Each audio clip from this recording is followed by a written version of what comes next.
Hey everybody, I'm Kurt. This is my buddy AC. You're the Youth Ministry Nation. Let's talk youth ministry.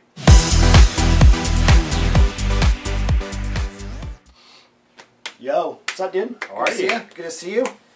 How are you?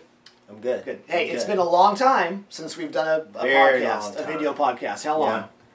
Oh, It's like 5 weeks. The whole not summer. that long. Well, the whole summer. It's been maybe 4 weeks. It's been 4 or 5 weeks, too. Yeah, it's been about, Well, probably been about that long. Yeah, but that's because us, like everybody else, they don't have time. Nobody Super out there busy. has time to watch a cheesy video podcast No. during the summer. No. So we just decided to cut us some slack, cut them some slack. Summertime's been going crazy. Yeah. They've been going crazy. We've been going crazy. I just got back from Manila. Yeah. We helped launch our first. Well, we launched our 4th international campus for Saddleback. Yeah. But it was the first campus that we launched youth ministry. Yep. So we went out there. They had 125 people at their first youth meeting. That's awesome. That's crazy. That's It was awesome. unbelievable. You guys just got back from high school summer camp. Yeah. Crazy. That was awesome too. It was crazy. I'm still recouping from that. So pray for me. You guys went to Grand Canyon University. We went to the desert in Arizona. the- Phoenix, Arizona. It was so funny. The hottest place on earth. How hot was it one day? 113? 116. 116. So funny. There were Holy some youth smokes. workers from Phoenix. Actually, their summer camp was at Biola, and they were like, "You guys are going to the place where we were escaping from to have summer camp. Yeah, nobody in Arizona. You guys are could going to figure have out summer camp. Why? What the heck?" That's because Yeah. we could. That's because we did it in Arizona. In Yeah. July, and it was 116. We only had to charge $8 for summer camp. Exactly. So that was the great part. Of Everything was pretty much free. it. They did. Yeah. Grand Canyon University Oh, gave they did away. An awesome job. Free sunglasses to every kid, Yeah. free water bottles to every kid, free Yeah. T-shirts to every kid, free all you can eat ice cream, all you can eat snow cones. They definitely made all you made can it handle feel- dust and dirt. Yeah. Unlimited sun. Totally unlimited sun, unlimited heat. The air was 116 degrees. Crazy. But no, they made it feel. They made us feel at home. They Yeah, made it feel it's awesome. awesome. A lot of the students. I mean, even though we felt the heat, they lessened Yeah. the impact. Yeah. It was awesome. It's awesome. Well, and you guys used to do camp all by yourselves, programmed everything. We have recently, this is our 3rd year now with CIY? 4th year. 4th year with CIY, Yeah, Christ it's and our 4th Youth. year. They do, for high schoolers, they do this thing called Move Yeah. in like 40 locations around the country every Yep. summer. For junior high, they do Mix in like 9 locations. And they now do our high school summer camp Yeah. for us. They were doing 2 other locations at the same time, Right, simultaneously. which is It's crazy. crazy. But the program is top Dude, notch. people who know me, they know. I believe CIY does the best youth ministry programs I've ever seen. Yeah. If you guys don't use CIY, if you've never been to Believe, you need to go to Believe. If you've never been to Mix, check it out. If you've never gone to Move or Engage, Gotta go. I mean, holy smokes. I don't know what their website And is. they're CIY. CIY.org? No. Something like that. ChristandYouth.com. Maybe. CIY stands for Christ and Youth. Christ and Youth, I don't know. Ask Jeeves that stuff. Right? What? Ask Jeeves instead of Google. Can Everybody does Google. I'm all about ask. I like to ask Jeeves. Didn't he look like the guy from the Monopoly game? Yeah, he's like a little cartoon. It's now just ask.com. Oh, You know, yeah. Jeeves, they don't care about Jeeves. They kicked him to the curb. You just Good, ask. good. That was a good, Okay, good move. what are we talking about today? Today we're talking about fall. Okay. Fall's kicking off. Oh, man.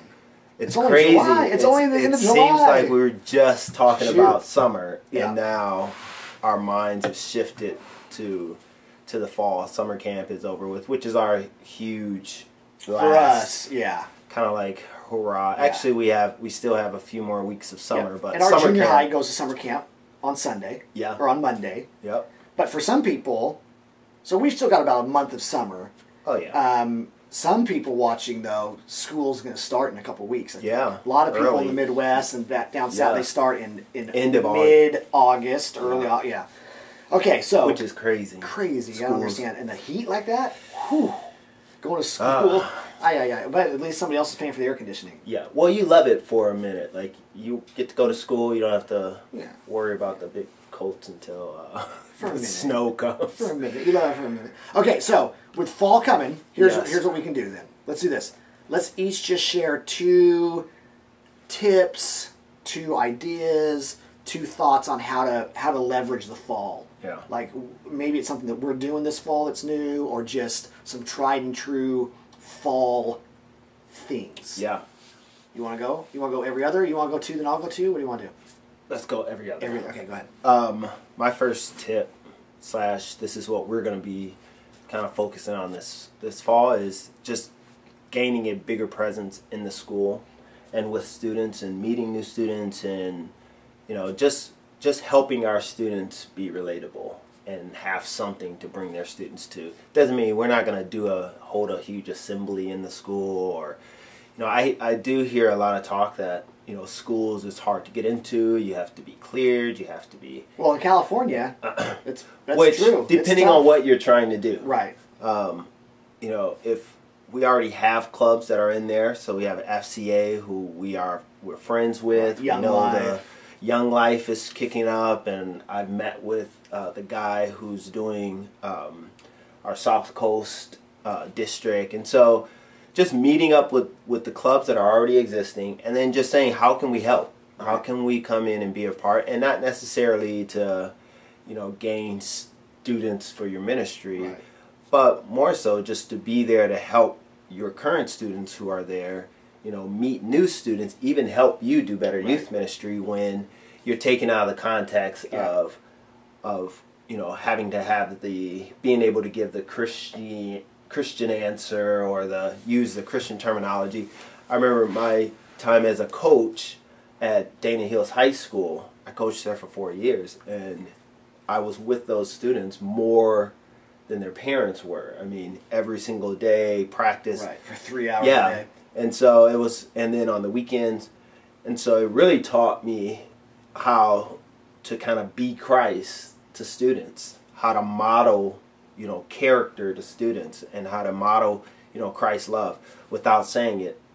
Modeling, being someone that kids feel comfortable around to maybe open up and talk and have them invite Christ into the conversation versus me being able to say a scripture or, kind of be in my comfort zone. I'm out of my comfort zone, but I'm learning, hey, every student needs to be reached different, and you need to be vulnerable and willing to be flexible to lean that way. So it really helped me kind of like be able to maneuver in really a lot of different situations. Right. And so we want to, take this time to really just get into the schools, be a presence, be a face, be a friendly face. Well, what I love is whether it's coaching, which is what, right? That's one way to get on campus is to volunteer. I used to volunteer as a lunch duty aide. Oh, I said, hey, perfect. I'll pick up trash. Yeah. I'll organize flag football games. I'll break up fights. I just want to. I'll help you at lunch. Well, they loved that because the teachers hate lunch duty. Yep. Right. So I basically said, hey, when I come for lunch duty, you can take one teacher off the playground and give them a break. And let me be there. So coaching is another way. And then I love the idea of going, we're not going to go in and start something crazy and brand new. We're going to look at what's already happening. For us, FCA or Young Life, they've already made inroads. They already have the trust of the administrators. And for us to just go in and ask them, how can we help you? They're dying for help. And at the root of every one of those parachurch organizations, they would say, well, we do this so that we can send kids to a local church. Exactly. Most of them don't have good relationships with the local church. So if we show up and build a relationship with FCA, for example, now FCA is going, man, Saddleback is helping us do what we already do. It just becomes really natural for them to then say to students, hey, when you're thinking about going to church, go check out this place called Saddleback. And it's no extra work for us, really. We just show up and support, but we're not the ones doing all the legwork to get on campus. And I think we're killing the, students have kind of this idea of church, or especially if you have students that go to the school, they kind of have an idea of that church. Especially if you have students that are super active. For us, we have students that are super active in their school, and so sometimes that gives them this idea of, you know, oh, if I link up with them, they just want me to get to their church. They just want me to, so I can be another number. And sometimes you break down those barriers when you go and you just say, hey, I want to serve. I just want to be here. I want to help coach. I want to, you know, do whatever the school needs. Right. And students see you in a different light. They get to know you in a different light. And they pretty much show up on their own, like, hey, I just want to come check it out. So if we were to boil it down, one idea for the fall would be, if you don't already have a good campus strategy, and maybe if you've always been kind of concerned about, what do I do? 2 ideas to get on the campus. Volunteer that meets a school need. Be a lunch duty aide, be a substitute teacher, be a coach. The other is, jump on board with an organization that's already got momentum and just be a part of that. Makes it way easier. Okay. For me, I think one idea for the fall, every time there's new seasons, you know, and Doug Fields taught us this for years and years, and it's just something that I've always latched onto, is there are certain times during the year that are just supernatural to make changes. So January is supernatural. It's not supernatural. It's a supernatural. It might be supernatural if you're in the, you know, Assemblies of God or whatever, Pentecostal churches. It's a divine. It's a super. It's a divine time. It's a very natural time to make changes. It's a new year. We're going to try something new. Heading into summer is a natural time. Hey, it's the end of the school year. Heading into the fall is another great time to make. And one of the things I like to do in the fall is basically add and subtract. So, you know, add something new. It's a great time to try something new, something we've never done before. Hey, as the school year is kicking off, boom, whatever that is, right? And it's also a great time to subtract something. Because most of the time, not everybody, but oftentimes in the summer, we've kind of switched up our schedule a little bit. Like, for instance, we don't do life groups. So, let's just pretend that we were going to quit doing small groups in our ministry. We're not, but let's just pretend we were. The fall would be a great time to subtract life groups. Because we already naturally don't do them in the summer. So heading into the school year, we just don't reintroduce life groups. We just don't, they're not, and kids are already used to not being in life groups. So now they're just not in life groups ongoing, right? It's a great time to go, you know what? Every fall, we always do the fall retreat. What if we did something different? So the adding and subtracting in the fall is fantastic. It's tough to subtract in the fall because we're, like for us, we're so looking forward to everything the school year offers that we love, and we miss it because we haven't done it during the summer. So it's a hard time to decide to cut it because we're dying for it. You know, but it's also a super strategic time to add something new, eliminate something, and then always just, if you're in conversation, it's an experiment. Hey, we're trying something. We're going to see what it's like this year not to do fall retreat. Hey, we're going to see what it's like to do life groups a little bit differently. They've always been on campus. We're going to see this year what they might be like if they were in homes.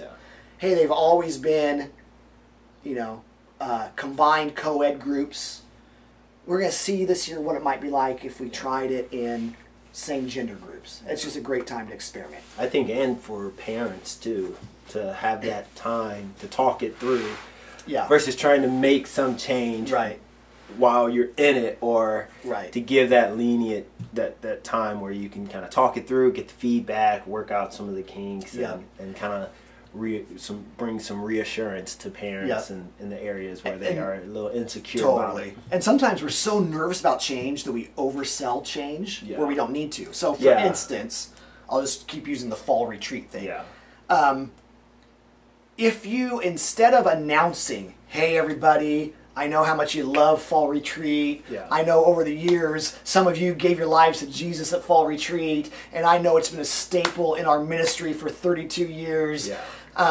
This year we're not going to do fall retreat, right? You just tipped your hand that you are making a massive change, as opposed to just bringing the uproar. As opposed to maybe in your fall calendar there's just no fall retreat, and half of your students, they won't even notice. They won't even recognize that there is no fall retreat. the other half, and parents will say, hey, why aren't we? And then you can explain to them. Yeah. But sometimes we bring the boom. I need to call an assembly. Yes. And justify every reason. And forgive us. Forgive us for what we're about to Forgive us for what we're about to do. Okay. No, totally. So, presence on the schools, add and subtract. Give us another one. You mean for yours? Oh. No, Okay, for me. Yeah, I'll go ahead and I just got back from summer my, camp. My other one would be, this is a great time to kind of promote evangelism and maybe even do a series on it during the fall. It's a great time just because students are in such close proximity with their friends every single day. This is a great time for them to really be, engaging in conversations with it. Sometimes you're like, hey, the summer is a great time to kind of like train, and then they can be unleashed in the fall. The only thing with that is most of the time you don't have all your youth group there, right? Because people are traveling, and really people aren't focused. It's just a weird time. Summer is a time for building relationships. I like to see summer as building relationship time. Fall is when new relationship starts, because most of the time you have freshmen going to sophomores going to right. So it's a great time for them to really get a piece of understand the gospel, and then not just understand the gospel, but how do they share that to their friends? Yeah. And not just in like talking or just being nice people. Right. I think sometimes we think that students need to be this, always have their Bible, which they do, and all this, but just how to just be nice to people at school, how to understand that people are seeing you from the time you wake up at an ungodly hour. Most of our students have 0 period, which is like 6 o'clock or some crazy time like that. And so they see the good and the bad in you. And so just teaching students how to be honest, how to, be forthright, how to forgive and ask for forgiveness quickly. Sometimes those are some triggers where students are like, I need to be like this guy. Yeah. Or I need a friend like that guy. Like, because well, and it's just because of their lifestyle. So yep, and tying in the adding and subtracting, it's also a great time to subtract their dependence on the youth group to do the evangelism for them, right? Yep. So you could kind of tag team this. We're going to subtract something. We're going to subtract one of our evangelistic events that we do for students, and we're going to add a focus on our own students being salt and light, and our own students feeling comfortable sharing Christ with their friends, right? Yep. We're doing that a little bit. Totally. We're kind of creating this whole gospel in 5 words thing that we're trying to help students understand how to explain the gospel to their friend, and that's just one piece of, that's just one piece of it. Yeah. But trying to help them be less dependent on us. Yeah. Hey, I got to bring my friend to church so they can hear about Jesus, which is awesome. Or this event. So that can kind of make it. Yeah, which they all work together. Yeah. But the fall's a great time. It's also good because heading into the fall, a lot of students are like turning over a new leaf. Yep. Our church kids, right? Like, okay, I messed up last year. I want to do some. I blew my witness. This year, they were at camp. They made a commitment to, and so. Okay, guys. Yeah. Start out this school year being salt and light. Start out this school year sharing Jesus with your friends. Yeah. I challenged our student leaders. Normally we'll do like tailgates to the big party. I said, what would it look like if we allowed you guys to plan and run, and we show up to the game, but you guys focus on the event, the tailgate party? And we don't even have to show up. We'll resource it. Yeah.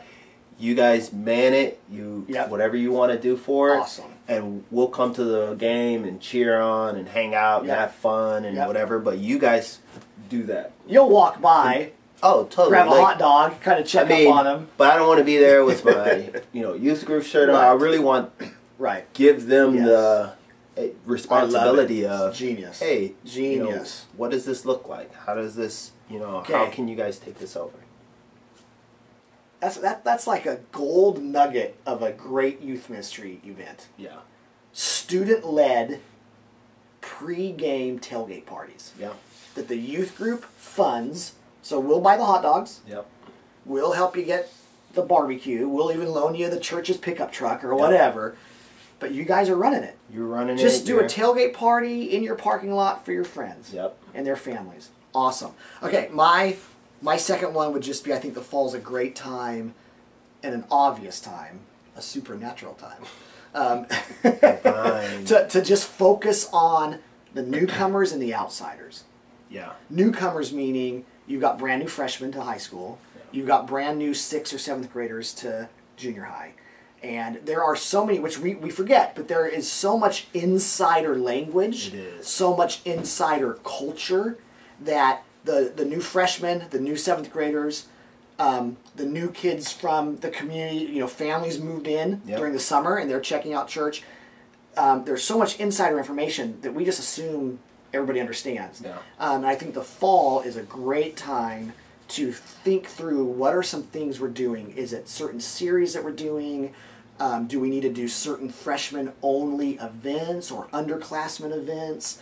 What are we doing specifically to acknowledge the fact that in junior high, half of our crowd is brand new to our ministry. In high school, 25% of our crowd, if not more, because freshman classes are often bigger than senior classes, right? Yep.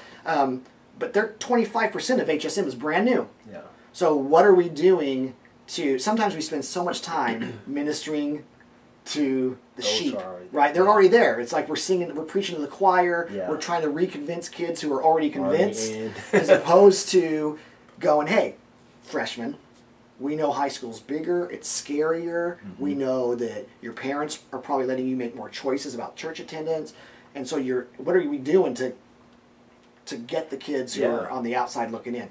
Junior high's the same thing. Hey, 7th graders, I know that you're freaked out. Yeah. And I know that there's some people here that are bigger than you, and their voices have changed, and they've got beards, and that's just the 8th grade girls, But we're here for you, and here's what just to focus in on, purposely zero in and zone in on the newbies and the outsiders in the fall. Is I think very strategic. That's interesting you say that, because my thought has always been that for freshmen, whether you're going to be a freshman in college or whether you're going to be a freshman in high school, has always been like just the scariness of it. And so making sure students feel comfortable and know that, hey, we're here for you whenever you need it. And sometimes it's the simple things that we can't understand because we're not there, that they worry about, that a freshman who's now going to be a sophomore can relate to. Yeah. I found that out. We did this thing, student leaders, where I was graduating my seniors, and so I had a senior who had graduated her first year of college. She's interning with me. She comes and speaks and kind of gives a kind of like a spew of how it is, and questions go up, and students are like, how do you get to know your professors? Like, how, what is the dorm room like? Like, how much time do you have, you have so many girls in the same dorm room. How does that work? Like, are you frustrated with the shower? Are you just stuff that they are worried about that you would be like, oh, no, you need to be worried about how you're going to hold your faith strong, the banner, the Christ blood-stained banner high. How are you going to hold that up? That's what you need to be trying to figure out. And they're worried about. They're worried about, but she had an answer for everything. Like, their worries were her worries when she was there. And so she was like, oh, let me tell you, you need to sit in front of the class. Make sure you talk to him, your professors, let them know, hey, that was a tough test, or, build relationship. And I was sitting there like, perfect example. I would have never even, I would have went totally a different route with the whole deal. So, which is a perfect example of caring for those students is huge. It's all new to them. Yeah. It's all new to those freshmen, and the stuff that you think everybody knows, they don't know. Yeah, it's all new to those 8th grade or those 7th graders. Yeah, and what we think everybody in junior high knows about us, they don't know about us. It's brand new to them, and we can either just kind of ignore that and hope they get it, survival of the fittest kind of thing, and most of them eventually get it. Yeah. Or we can proactively, okay, so let's wrap this up. Yeah. Focus on the newbies, add and subtract, focus on evangelism, and get into schools. Get into the schools. Yeah. I love it. Awesome. All right. See you guys soon.